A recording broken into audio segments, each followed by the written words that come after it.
Everyone, welcome to education flair by Jyoti. आप सभी thumbnail में हाथी बर्ड देख के चौंक तो गए होंगे, लेकिन यही हाथी आपको दिलाएगा 1 से 2 नंबर, क्योंकि आपको पता है ये जो हाथी टॉपिक है एलिफेंट, ये एक छोटा टॉपिक है, लेकिन इससे 1 से 2 नंबर के क्वेश्चन अक्सर आपके एग्जाम में पूछ लिए जाते हैं। मात्र 10 मिनट में ये टॉपिक पूरा क्लियर होगा, लेकिन अगर वही आप 10 मिनट नहीं देते हैं तो आपका एग्जाम में जो 1 से 2 नंबर प्राप्त करना बहुत ही आसान है वो भी छूट जाएगा। चलिए यहाँ पे शुरू करते हैं हम। सबसे पहले जो सीटेट में क्वेश्चन बनता है, कथन और कारण टाइप का क्वेश्चन इसमें पूछा जाता है और इसमें से बोला जाता है कौन कौन से कथन इसमें सत्य हैं। तो इसमें पहला पॉइंट है, एक हाथी एक दिन में 100 किलोग्राम से ज़्यादा पत्ते और झाड़ियाँ खा लेता है। जो हाथी होता है वो 100 केजी से ज़्यादा पत्ते और झाड़ियाँ एक दिन में खा लेता है।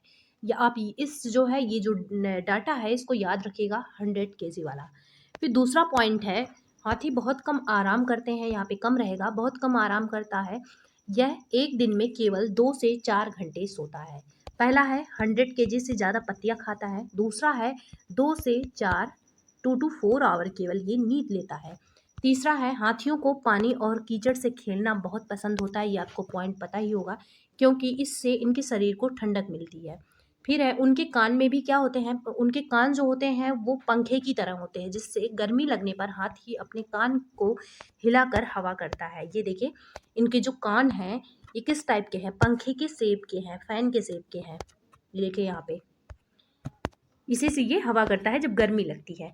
और एक टॉपिक है इसमें, और पॉइंट हैं जो पूछे जाते हैं, झुंड से क्वेश्चन आता है यहाँ पे। इसमें हाथियों के झुंड में केवल हथिनियां और बच्चे ही रहते हैं। सीटेट में पूछा जाता है कि जो हाथियों का झुंड होता है उसमें कौन कौन से मतलब शामिल रहते हैं, क्या हाथी भी शामिल रहता है और बच्चे और बाकी हथिनियां जो हैं, तो इसमें से कौन कौन शामिल रहता है? हाथी नहीं शामिल रहता, हाथियों के झुंड में हथिनियां और बच्चे ही शामिल रहते हैं। दूसरा पॉइंट है, झुंड की जो सबसे बुजुर्ग हथिनी होगी वही पूरे झुंड की मतलब नेता होती है। यहाँ पे आप फोटो में दिख रहा होगा कि जो सबसे एजेड जो है हथनी होगी, एलिफेंट होगी, ये क्या होगी, यही इस पूरा जो इनका ग्रुप है इसको यही लीड करेगी, यही इसका नेतृत्व करेगी। आगे आगे ये रहेगी, बाकी सारे पीछे रहेंगे। यहाँ पे दिख रहा होगा जो सबसे एजेड होगी। फिर है, एक झुंड में 10 से 12 हथनियाँ और बच्चे होते हैं। झुंड में कितने रहते हैं? 10 से 12। हाथी 14 से 15 साल तक इस झुंड में रहते हैं और फिर वह झुंड छोड़कर चले जाते हैं। आपको पता चल गया होगा कि जो इनका झुंड होता है उसमें हथिनियाँ और बच्चे ही क्यों रहते हैं, क्योंकि यहाँ पे अगर मेल एलिफेंट है तो वो जैसे ही 14 to 15 ईयर का होगा वो क्या करेगा, इनके झुंड को छोड़ के चला जाएगा और अकेला रहेगा। इसीलिए इनके झुंड में हथिनियाँ और बच्चे ही होते हैं।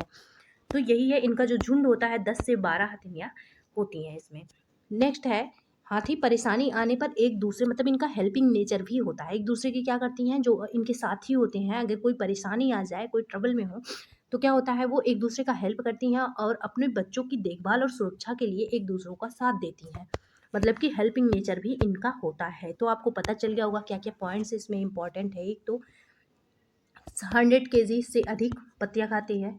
दूसरा 2 to 4 केजी जो है इनका, केजी नहीं, 2 to 4 आवर ये नींद लेते हैं। और तीसरा है, इनके झुंड में केवल हथिनियाँ और बच्चे रहते हैं। जो सबसे एजेड हथिनी होगी वही पूरे झुंड की को लीड करेगी, वही झुंड की मतलब नेता होती है। और 10 से 12 का झुंड होता है इनका। और जो मेल एलिफेंट होते हैं वो क्या करते हैं, वो 14 to 15 ईयर के हुए तुरंत वो अपने ग्रुप को छोड़ते हैं और अलग रहने के लिए चले जाते हैं। बस इसमें से इससे बाहर एक भी क्वेश्चन नहीं बनेगा। और जितने भी पॉइंट हैं एलिफेंट के बारे में इम्पॉर्टेंट, सब कुछ मैं बता चुकी हूँ। ये तो आपको पता ही होगा कि बहुत कम आराम ये करते हैं, 2 से 4 घंटे ही सोते हैं, आराम ये बहुत कम करते हैं। ओके, अब हाथी से बनने वाले जितने भी क्वेश्चन हैं अगर आपके एग्जाम में पूछा जाता है तो आपका क्लियर हो गया है। जो छोटे छोटे टॉपिक हैं आपके मैं करवा दूंगी, जैसे कि जिनसे 1 नंबर के क्वेश्चन या 2 नंबर के क्वेश्चन पूछे जाते हैं, 3 से 4 नंबर के टॉपिक वाइज भी मैं करवा दूंगी। और आपको पता है कि लंबी लंबी जो क्लासें होती हैं 1 घंटे की, 1.5 घंटे की, वो भी मैं प्लेलिस्ट बना के डाल रखी हूँ, जिसमें एनसीईआरटी के निचोड़ हैं। और जो एक मतलब होता ना, ये कुछ पॉइंट्स कुछ टॉपिक ऐसे होते हैं जिनसे क्वेश्चन बनना हर हाल में कंफर्म होता है, ऐसे पॉइंट को मैं 5 मिनट या 10 मिनट के वीडियो में कंप्लीट करवा दूँगी। अगर इसको भी आप देखते हैं तो आपके कई नंबर ऐसे हैं जो कंफर्म हो जाएँगे। बाकी पेडागॉजी वाला पोर्शन एक बार ये थ्योरेटिकल वाला जो पोर्शन है, मतलब कि सब्जेक्ट वाला पोर्शन है, ये कंप्लीट हो जाए, फिर पेडागॉजी वाला भी कंप्लीट करा दूँगी। अगर आपको क्लास पसंद आए तो सब्सक्राइब कर लीजिएगा, शेयर भी कर दीजिएगा। Okay, thanks for watching.